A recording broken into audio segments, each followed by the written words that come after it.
ओशो, जिनको रजनीश के नाम से भी जाना गया, वो बहुत अच्छे फ़िलोसफ़र माने गए। असल में वो फ़िलोसफ़र ना होकर मेरे लिए अलग अलग फ़िलोसफ़ी को एक ही जगह एकत्रित करने वाले वो अध्ययनशील व्यक्ति थे, जिन्होंने न केवल धार्मिक और आध्यात्मिक प्रवचन दिए, बल्कि अपने प्रवचनों के दौरान उन्होंने अलग अलग देशों से संबंधित, अलग अलग संस्कृतियों से संबंधित, अलग अलग सभ्यताओं से संबंधित बहुत सारी कहानियाँ भी सुनाई।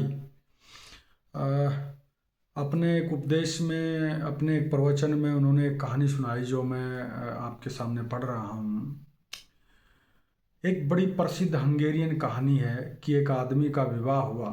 झगड़ैल प्रकृति का था, जैसे कि आदमी सामान्यतः होते हैं।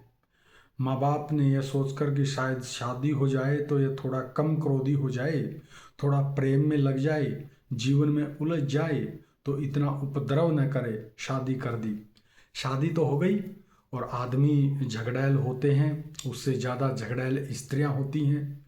झगड़ैल होना ही स्त्री का पूरा शास्त्र है, जिससे वह जीती है। माँ बाप लड़की के भी यही सोचते थे कि विवाह हो जाए, घर गृहस्थी बने, बच्चा पैदा हो, सुविधा हो जाएगी, उलझ जाएगी, तो झगड़ा कम हो जाएगा, क्रोध कम हो जाएगा। लेकिन जहाँ दो झगड़ैल व्यक्ति मिल जाएं, वहाँ झगड़ा कम नहीं होता, दोगुना भी नहीं होता, अनंत गुना हो जाता है। जब दो झगड़ैल व्यक्ति मिलते हैं तो जोड़ नहीं होता गणित का, दो और दो चार, ऐसा नहीं होता, गुणनफल हो जाता है। पहली ही रात, सुहागरात, पहला ही भेंट में जो चीज़ें आई थी उनको खोलने को दोनों उत्सुक थे। पहला डब्बा हाथ में लिया, बड़े ढंग से पैक किया गया था। पति ने कहा कि रुको, यह रस्सी ऐसे न खुलेगी, मैं अभी चाकू ले आता हूँ। पत्नी ने कहा कि ठहरो, मेरे घर में भी बहुत भेंटें आती रही, हम भी बहुत भेंटें देते रहे हैं। तुमने मुझे कोई नंगे लुच्चों के घर से आया हुआ समझा है? ऐसे सुंदर फीते चाकुओं से नहीं काटे जाते, कैंची से काटे जाते हैं। झगड़ा भयंकर हो गया कि फीता चाकू से कटे कि कैंची से कटे, दोनों की इज्जत का सवाल था।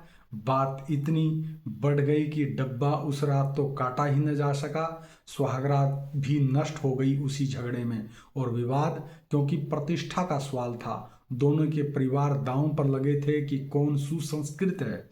वह बात इतनी बढ़ गई कि वर्षों तक झगड़ा चलता रहा।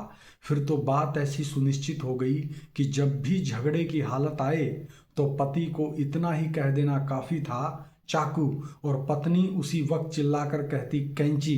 वे प्रतीक हो गए। क्यों खराब हो गए? आखिर पति के बर्दाश्त के बाहर हो गया। वर्षों खराब हो गए, आखिर पति के बर्दाश्त के बाहर हो गया, और डब्बा अनखुला रखा है, क्योंकि जब तक यही तय न हो कि कैंची या चाकू, तब तक वह खोला कैसे जाए, कौन खोलने की हिम्मत करे। एक दिन बात बहुत बढ़ गई तो पति समझा बुझाकर झील के किनारे ले गया पत्नी को, नाव में बैठा, दूर जहाँ गहरा पानी था वहां ले गया, और वहां जाकर बोला कि अब तय हो जाए, यह पतवार देखती है, इसको तेरी खोपड़ी में मारकर पानी में गिरा दूंगा।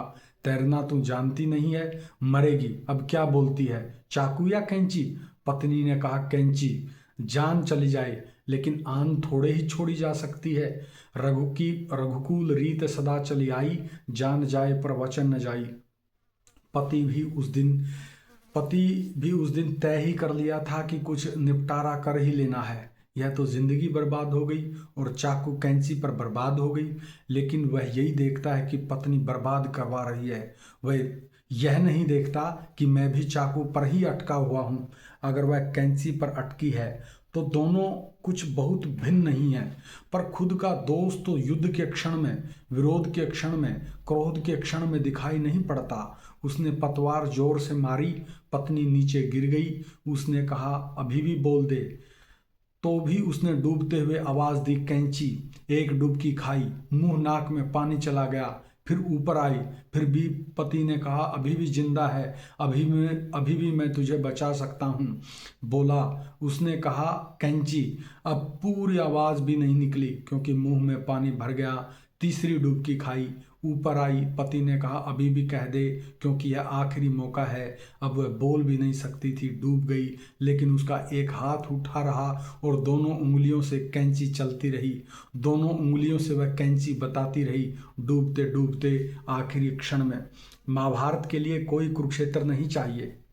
महाभारत के लिए कोई कुरुक्षेत्र नहीं चाहिए। महाभारत तुम्हारे मन में है। क्षुद्र पर तुम लड़ रहे हो। तुम्हें लड़ने के क्षण में दिखाई भी नहीं पड़ता कि किस क्षुद्रता के लिए तुमने आग्रह खड़ा कर लिया है।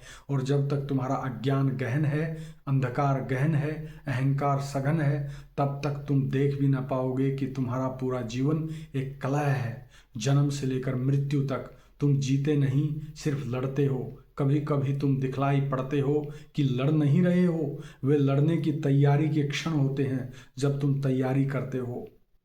ओशो।